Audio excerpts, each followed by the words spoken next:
Dream surprise gift, celebrations हो रही है, माँ बीमार।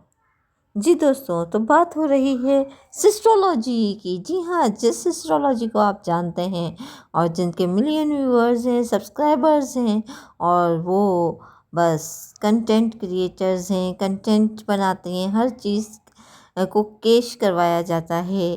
अब बात ले लें 2 मिलियंस की। लेकिन इससे पहले फातिमा फैसल के 2 मिलियन से बात करने से पहले मेरे चैनल को लाइक एंड सब्सक्राइब करना ना भूलें। मीडियोलॉजी में आपका स्वागत करते हैं और आपको बड़े बड़े अच्छे अच्छे फैक्ट्स मिलेंगे इसमें। तो जी, तो अब भाई राबिया फैसल साहिबा जो हैं वो दे रही हैं फातिमा साहिबा को सरप्राइज़ गिफ्ट, जो ड्रीम सरप्राइज़ गिफ्ट है।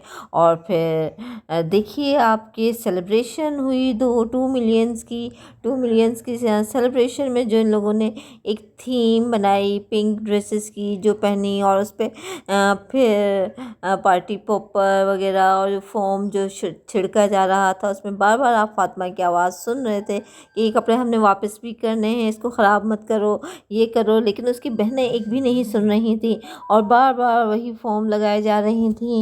इनके कि अम्मा को आप उस वक्त देखते हैं, इनके अम्मा चल भी नहीं पा रही थी, बड़ी मुश्किलों से वो चलकर आगे आई। और फिर वो अगर खड़ी हुई है कहीं किसी जगह तो उसको नाम दिया जा रहा है कि भाई वो तो अपना फ़ोटोशूट करवा रही हैं। और शायद उनकी बहन भी जो है उन्होंने इनको प्रिंसेस ट्रीटमेंट दिया। क्या ऐसा प्रिंसेस ट्रीटमेंट होता है? आप सब जानते हैं कि एक प्रिंसेस ट्रीटमेंट कैसे होता है, लेकिन माँ को तो कोई खातिर में ही नहीं लाता ज़्यादातर। बस अपनी मन मस्तियाँ मौजें। और राबिया साहिबा ने तो पूरे घर को इन्वॉल्व किया हुआ है कि भाई हम फातिमा को सरप्राइज़ गिफ्ट दे रहे हैं जो उसकी ज़िंदगी का ड्रीम गिफ्ट है वगैरह वगैरह। माँ को खड़ा कर दिया है। अचानक माँ ज़ाहिर होती है और कहती है मुझे और भी काम करने हैं, क्या तुम्हारे साथ में खड़ी रहूं और कितनी देर तक तुम मुझे यहाँ खड़ा रखोगे? तो लेकिन इनको बस अपने ठट्टों से फुर्सत ही नहीं मिलती। उस बेचारी का काम कर कर के बुरा हाल हो गया है। घोड़ी इतनी सारी बेटियां हैं जिनको कुछ करना आता नहीं है, ना काम करती हैं, ना काम किए, ना काज किए, सिर्फ दुश्मना नाच किए हैं। बस नाच गाना इनसे करवा लो, मौज मस्तियाँ करवा लो, एक दूसरे के साथ प्रैंक, झूठे झूठे प्रैंक करवा लो, और उसी से पैसा कमा के दे रहे हैं।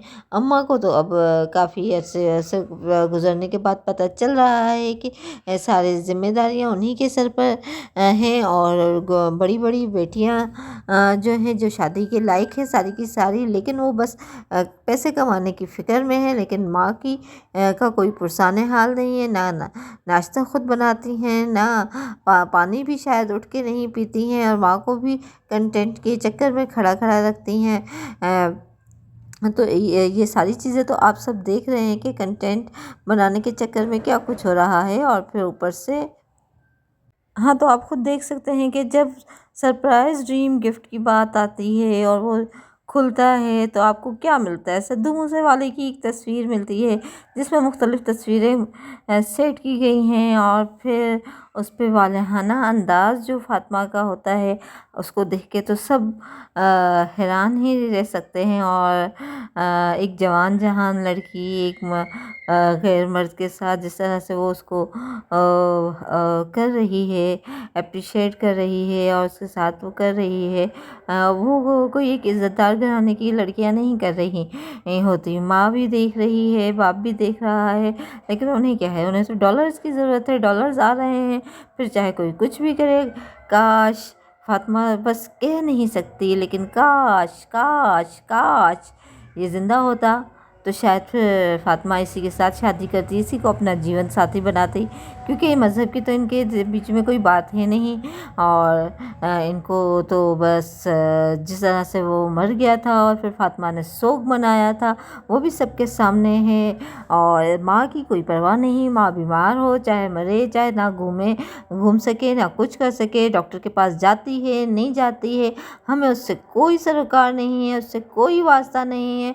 लेकिन एक गैर شخص جو مر چکا ہے اس کے حوالے سے اتنا سینٹیمنٹل ہونا، اس سے نا اتنا سینٹیمنٹل ہونا کس بات کی غمازی کرتا ہے؟ یہ تو آپ سب سمجھدار ہیں، آپ سب جان سکتے ہیں کہ کس چیز کی یہ کوئی بات نشاندہی کی جا رہی ہے۔ لیکن افسوس کی بات یہی ہے، فاطمہ صاحبہ کے رویے سے ظاہر ہوتا ہے کہ افسوس کی بات یہ ہے کہ وہ اب اس دنیا میں نہیں ہیں اور وہ اس کو بہت مس کرتی ہیں۔ اگر وہ زندہ ہوتا تو شاید اقرا کے بعد دوسرا نمبر آ جاتا فاطمہ کی شادی کا، اور فاطمہ شادی کرتی بڑے دھوم دھڑکے سے، اور پھر بتایا جاتا ہے کہ 2 ملکوں کو آپس میں ریلیشن قائم کیا جا رہا ہے وغیرہ وغیرہ، اور 2 ملکوں کو آپس میں ملایا جا رہا ہے اس شادی کے ذریعے، کیونکہ دونوں کی ثقافت کو ایک ساتھ ملایا جا رہا ہے، اور بلا بلا بلا بلا بلا بلا۔ لیکن خیر اب وہ تو اس دنیا میں ہے نہیں، اس لیے ہم اس پہ بات نہیں کرتے۔ لیکن جو آپ دیکھ رہے ہیں منظر، تصویر کے ساتھ اس کا لگاؤ، وہ آپ سب سمجھ سکتے ہیں۔ ادھر ماں بیچاری ہے حیران پریشان، سب کو دیکھ رہی ہیں کہ کیا ہو رہا ہے۔ سب سے پہلے تو ایک چھوٹا سا پرینک کیا جاتا ہے جس میں وہ کرسٹل کا گفٹ ڈالا جاتا ہے، لیکن اس کو جس طریقے سے پھینکتی ہے، اور 2 ملینز ہوئے ہیں تو اس پہ کس چیز کے گفٹس بھائی؟ آپ لوگوں نے ناچ گانے اچھل کود کر کے ہی تو 2 ملینز گفٹ حاصل سبسکرائبرز حاصل کیے ہیں، اور 2 ملین سبسکرائبر حاصل کیے ہیں تو آپ کی اپنی کمائی ہے، خود کما رہے ہیں، ڈالرز پہ ڈالرز آ رہے ہیں، اور آپ کو تو یہ بھی نہیں پتہ کہ اصل کنٹینٹ ہوتا کیا ہے، کس طرح سے اصل کنٹینٹ دیا جاتا ہے، صرف اور صرف لوگوں کو اپنی طرف متوجہ کرنے کے لیے، لوگوں کو اپنی طرف راغب کرنے کے لیے۔ نوجوان لڑکیوں کو خراب کیا جا رہا ہے، انہیں سپنے دکھائے جا رہے ہیں کہ ڈریم لائف ایسی ہوتی ہے جو لوگ افورڈ نہیں کر سکتے، لیکن یوٹیوب تو ان کی دسترس سے پہ ہے اور وہ موبائل پہ دیکھ سکتے ہیں، تو وہ ان کی لگزریس لائف اسٹائل کا جو طریقہ دکھایا جا رہا ہے، جو کہ حقیقت میں ایسا ہے نہیں۔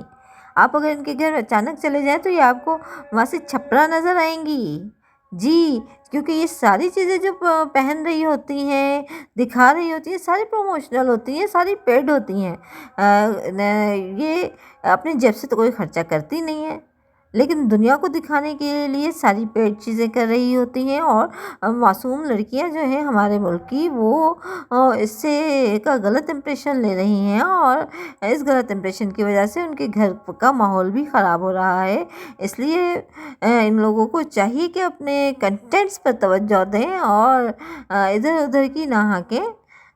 ضرورت اس بات کی ہے کہ اب ہم دنیا کو دکھا کیا رہے ہیں؟ کیا یہ صرف اچھل کود، ناچ گانا، اور ناچ کا ایک تو فاطمہ کا ایک اسٹائل جو ہے وہ دوپٹہ سر پہ ڈالا اور پھر سر جھکا کے مستی کے عالم میں وہ جس طرح کا ناچ رہی ہوتی ہے، وہ بھی ایک تو مضحکہ خیز بہت لگ رہا ہوتا ہے، اور کیا پڑھے لکھے لوگوں کا، پڑھی لکھی لڑکیوں کے یہ طور طریقے ہوتے ہیں، یہ اپنے آپ کو نیوٹریشنسٹ کہتی ہیں اور اپنے آپ کو بہت پڑھا لکھا ثابت کر رہی ہوتی ہیں، لیکن کیا ان کی بات چیت کے اسٹائل سے، ان کے اٹھنے بیٹھنے کے اسٹائل سے، ان کے ناچ گانے سے، یا ان کا رویہ جو اپنی ماں کے ساتھ ہے اس رویے سے کہیں سے یہ لگتا ہے کہ یہ لوگ پڑھے لکھے لوگ ہیں اور یہ لوگ اتنے ویل ایجوکیٹڈ ہیں کہ ان کو وہ عزت دی جائے جو یہ چاہتی ہیں؟